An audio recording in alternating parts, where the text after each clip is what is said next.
आषाढ़ मास के शुक्ल पक्ष की एकादशी को देवशयनी एकादशी, श्री हरिशयनी, श्री विष्णु शयनोत्सव के नाम से जाना जाता है। देवशयनी एकादशी तिथि का आरंभ 16 जुलाई 2024 मंगलवार को रात 8:34 से हो जाएगा, जो कि 17 जुलाई 2024 बुधवार की रात 9:03 पर एकादशी तिथि समाप्त हो जाएगी। अतः द्वादशी युक्त शुद्ध हरिवासर एकादशी 17 जुलाई 2024 बुधवार के दिन ही रहेगी। इसी दिन सभी भक्तजनों, माताओं, बहनों, वैष्णव जनों को एकादशी का व्रत 17 जुलाई 2024 बुधवार को ही रखना है। एकादशी व्रत का पारणा यानी व्रत खोलने का समय 18 जुलाई 2024 बुधवार की सुबह 6 बजे से 8 बजे के बीच में आपको कर लेना चाहिए। विष्णु एकादशी गीता तुलसी विप्रधे नवः असारे दुर्ग संसारे शतपदी मुक्तिदायिनी, अर्थात भगवान श्री हरि विष्णु जी का पूजन करना, एकादशी का व्रत रखना, गीता जी का पाठ करना, तुलसी जी का पूजन एवं दर्शन करना, ब्राह्मणों की सेवा करना, दान करना, भोजन कराना, गौ माता की रक्षा व सेवा करना, यह 6 कार्य इस कठिन संसार सागर को पार कराने हेतु मुक्तिदायक बताए गए हैं। पूरे वर्ष में 24 एकादशी आती है, लेकिन जिस साल अधिक मास या पुरुषोत्तम मास आता है उस साल 2 एकादशी अधिक यानी कुल मिलाकर 26 एकादशी आती है। देवशयनी एकादशी का व्रत करने से पूरे साल की 26 एकादशियों का पुण्य मिलता है। प्रत्येक महीने में 2 बार, एक कृष्ण पक्ष और दूसरी शुक्ल पक्ष, दोनों ही एकादशियों का भिन्न भिन्न महत्व हमारे पुराणों एवं धर्म ग्रंथों में बताया गया है। एकादशी का व्रत भगवान श्री लक्ष्मी नारायण जी का परम प्रिय व्रत है। एकादशी का व्रत करने से मनुष्यों के कई जन्मों के पाप जड़ से नष्ट हो जाते हैं तथा उनके पुण्यों का उदय होता है। जब मनुष्य के जन्म जन्मांतर के पाप नष्ट हो जाते हैं तभी उन्हें सांसारिक एवं भौतिक सुखों की प्राप्ति होती है। जो भक्त एकादशी का व्रत करते हैं उनको दशमी से लेकर द्वादशी तक कुछ महत्वपूर्ण नियमों का पालन अनिवार्य रूप से करना चाहिए। दशमी के दिन पराये अन्न अर्थात दूसरे के घर का भोजन बिल्कुल नहीं करें। एक समय शुद्ध एवं सात्विक भोजन करें। इस दिन चावल, लहसुन, प्याज, मांस, मदिरा, मसूर दाल, कटहल की सब्जी का उपयोग नहीं करना चाहिए। दशमी के दिन बिल्कुल भी आपको दूसरे के घर का भोजन नहीं करना है। और याद रखें कि ब्रह्मचर्य व्रत का पालन अवश्य करें। एकादशी के दिन सुबह जल्दी उठकर स्नान करके पूजा अर्चना कर एकादशी व्रत का संकल्प धारण करें। उसके बाद भगवान से प्रार्थना करें, हे कमल नयन भगवान अच्युत, मैं एकादशी के दिन निराहार रहकर दूसरे दिन ही भोजन करूंगा। सूर्य भगवान को अर्घ्य दें, माता पिता को प्रणाम करें, तुलसी जी का पूजन एवं दर्शन करें, गौ माता का पूजन करें। इसी दिन अन्न नहीं खाना चाहिए। निर्जल यानी निराहार रहकर फलाहार करें। सर्वोत्तम फलाहार गाय का दूध व फल होते हैं। एकादशी के दिन झूठ ना बोले, क्रोध ना करे, लड़ाई झगड़ा एवं वाद विवाद बिल्कुल ना करें। ब्रह्मचर्य व्रत का पालन करते रहना चाहिए। दाढ़ी कटिंग व शेविंग ना करें। किसी का भी आप अपमान या अनादर ना करें। दिन में ना सोए, रात्रि जागरण करें। पूजन पाठ करके ब्राह्मण के मुख से ही एकादशी व्रत कथा का श्रवण करें। कथा सुनने के बाद यथाशक्ति ब्राह्मणों को दक्षिणा प्रदान करें और एकादशी के अगले दिन उन्हें भोजन अवश्य करवाएं और शुभ मुहूर्त में एकादशी के अगले दिन ही व्रत का पारणा करें। देवशयनी एकादशी 17 जुलाई 2024 को ही मनाई जाएगी। सूर्य भगवान को अर्घ्य दें, माता पिता को प्रणाम करें, तुलसी जी का पूजन करके ब्राह्मण के मुख से ही एकादशी व्रत कथा का श्रवण करें।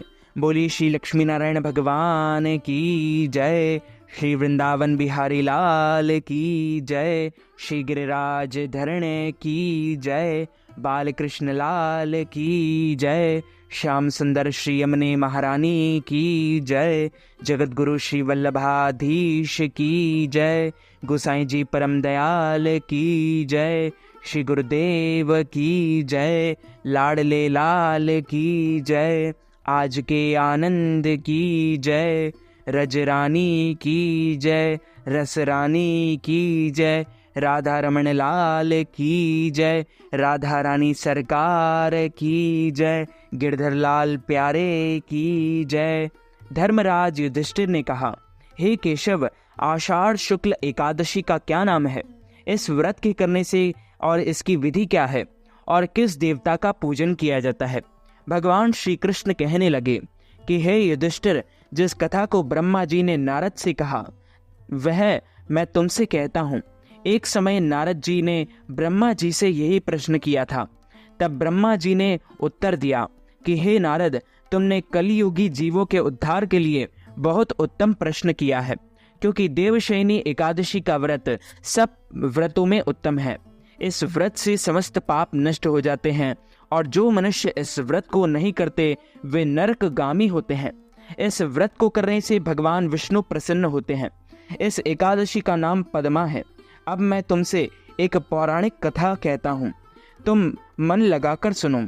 सूर्यवंश में मानधाता नाम का एक चक्रवर्ती राजा हुआ करता था, जो सत्यवादी और महान प्रतापी था। वह अपनी प्रजा का पुत्र की भांति पालन किया करता था। उसकी सारी प्रजा धन धान्य से भरपूर और सुखी थी। उसके राज्य में कभी अकाल नहीं पड़ता था। एक समय उस राजा के राज्य में 3 वर्ष तक वर्षा नहीं हुई और अकाल पड़ गया। प्रजा अन्न की कमी के कारण अत्यंत दुखी हो गई। अन्न के न होने से राज्य में यज्ञादि भी बंद हो गए। एक दिन प्रजा राजा के पास जाकर कहने लगी कि हे राजा, सारी प्रजा त्राही त्राही पुकार रही है, क्योंकि समस्त विश्व की सृष्टि का कारण वर्षा है। वर्षा के अभाव से अकाल पड़ गया है और अकाल से प्रजा मर रही है। इसलिए हे राजन, कोई ऐसा उपाय बताओ जिससे प्रजा का कष्ट दूर हो। राजा मानदाता कहने लगे कि आप लोग ठीक कह रहे हैं। वर्षा से ही अन्न उत्पन्न होता है और आप लोग वर्षा न होने से अत्यंत दुखी हो गए हैं। मैं आप लोगों के दुखों को समझता हूँ। ऐसा कहकर राजा कुछ सेना साथ लेकर वन की तरफ चल दिया। वह अनेक ऋषियों के आश्रम में भ्रमण करता हुआ अंत में ब्रह्मा जी के पुत्र अंगिरा ऋषि के आश्रम में पहुंचा। वहां राजा ने घोड़े से उतरकर अंगिरा ऋषि को प्रणाम किया। मुनि ने राजा को आशीर्वाद देकर कुशल क्षेम के पश्चात उनसे आश्रम में आने का कारण पूछा। राजा ने हाथ जोड़कर विनीत भाव से कहा कि हे भगवान, सब प्रकार के धर्म पालन करने पर भी मेरे राज्य में अकाल पड़ गया है। इससे प्रजा अत्यंत दुखी है। राजा के पापों के प्रभाव से प्रजा को कष्ट होता है। ऐसा शास्त्रों में कहा है। जब मैं धर्मानुसार राज्य करता हूँ तो मेरे राज्य में अकाल कैसे पड़ गया, इसके कारण का पता मुझको अभी तक नहीं चला। अब मैं आपके पास इसी संदेह को निवृत्त कराने के लिए आया हूँ। कृपा करके आप मेरे इस संदेह को दूर कीजिए, साथ ही प्रजा के कष्ट को दूर करने का कोई उपाय बतलाइए। इतनी बात सुनकर ऋषि कहने लगे कि हे राजन, यह सतयुग सब युगों में उत्तम है। इसमें धर्म को चारों चरण सम्मिलित है, अर्थात इस युग में धर्म की सबसे अधिक उन्नति है। लोग ब्रह्म की उपासना करते हैं और केवल ब्राह्मणों को ही वेद पढ़ने का अधिकार है। ब्राह्मण ही तपस्या करने का अधिकार रख सकता है। परंतु आपके राज्य में एक शूद्र तपस्या कर रहा है। इसी दोष के कारण आपके राज्य में वर्षा नहीं हो रही है। इसलिए यदि आप प्रजा का भला चाहते हैं तो उस शूद्र का वध कर दो। इस पर राजा कहने लगे कि महाराज, मैं उस निरपराध तपस्या करने वाले शूद्र को किस तरह मार सकता हूँ? आप इस दोष से छूटने का कोई दूसरा सरल उपाय बताइए। तब ऋषि कहने लगे कि हे राजन, यदि तुम अन्य उपाय जानना चाहते हो तो सुनो। आषाढ़ मास की शुक्ल पक्ष की एकादशी का नाम पद्मा है। देवशयनी एकादशी है। इसका विधि पूर्वक व्रत करो। व्रत के प्रभाव से तुम्हारे इस राज्य में वर्षा होगी और प्रजा सुख प्राप्त करेगी, क्योंकि इस एकादशी का व्रत सब सिद्धियों को देने वाला है और समस्त उपद्रवों को नाश करने वाला है। इस एकादशी का व्रत तुम प्रजा, सेवक तथा मंत्रियों सहित करो। मुनि के इस वचन को सुनकर राजा अपने नगर को वापस आया और उसने विधि पूर्वक पद्मा देवशयनी एकादशी का व्रत किया। उस व्रत के प्रभाव से वर्षा हुई और प्रजा को सुख पहुंचा। अतः इस मास की एकादशी का व्रत सब मनुष्यों को करना चाहिए। यह व्रत सभी लोक में भोग और परलोक में मुक्ति देने वाला है। इस कथा को पढ़ने अथवा सुनने से मनुष्य के समस्त पाप नाश हो जाते हैं। यदि आप देवशयनी एकादशी के निमित्त ब्राह्मणों को फलाहार करवाना चाहते हैं, अन्नदान, वस्त्रदान, गौदान, तिलदान अथवा देवशयनी एकादशी पारणा के निमित्त, व्रत पारणा के निमित्त कोई भी दान दक्षिणा हमें प्रदान करना चाहते हैं, तो आप हमारे गूगल पे, फोन पे, पेटीएम या अकाउंट नंबर के माध्यम से नगद राशि प्रदान करके देवशयनी एकादशी का संपूर्ण पुण्य लाभ प्राप्त कर सकते हैं। तो मित्रों, हमारे इस ज्ञानवर्धक वीडियो को आप अधिक से अधिक लोगों को शेयर कीजिएगा, लाइक कीजिएगा, कमेंट कीजिएगा और सब्सक्राइब करके बेल आइकन को भी ऑन कर लीजिए। ऐसे ही नए नए वीडियोस देखने के लिए आप सभी को सादर जय श्री कृष्ण, सादर धन्यवाद।